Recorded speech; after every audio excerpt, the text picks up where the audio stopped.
lese ich euch wieder mal was auf Bayerisch vor. Und zwar heute haben wir die Wassernixe. Ein kleiner Bub und seine Schwester haben an einem Brunnen gespielt. Und wie sie so gespielt haben, sind sie reingefallen. Unten war ein Wassernixen. Und die hat dann gesagt, so, jetzt hab ich euch. Jetzt sollt ihr zwar für mich arbeiten. Und hat sie einfach mitgenommen. Dem Madel hat es einen widerspenstigen Flachs zum Spinner gegeben und es hat Wasser in ein Fass ohne Boden schütten müssen. Der Bur sollte einen Baum mit einer stumpfen Axt fällen. Und dabei haben sie nichts zum Essen gekriegt, bloß ein paar steinharte Knädel.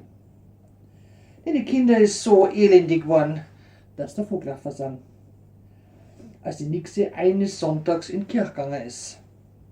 Und als die Kirche vorbei war, hat die Nixen gesehen, dass die Vögel rausgeflogen waren und ist ihnen mit großen Sätzen hinterhergesaust.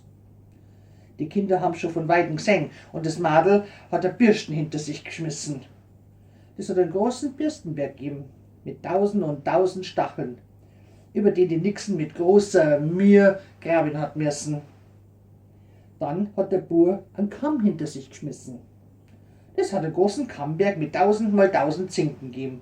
Aber die Nixen hat sie dran hochgezogen und ist drüber grabbet. Da hat das Madel einen Spiegel hinter sich geschmissen. Das hat einen riesigen Spiegelberg gegeben. Der war so glatt, dass die Nixen nicht hat drüber können.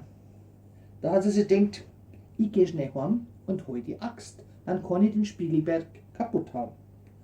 Als sie aber wieder gekommen ist und das Glas kaputt gehauen hat, waren die Kinder längst davon. Und die Wassernixen hat sie wieder in ihren Brunnen zurückziehen müssen. Servus, fit euch, bis zum nächsten Mal.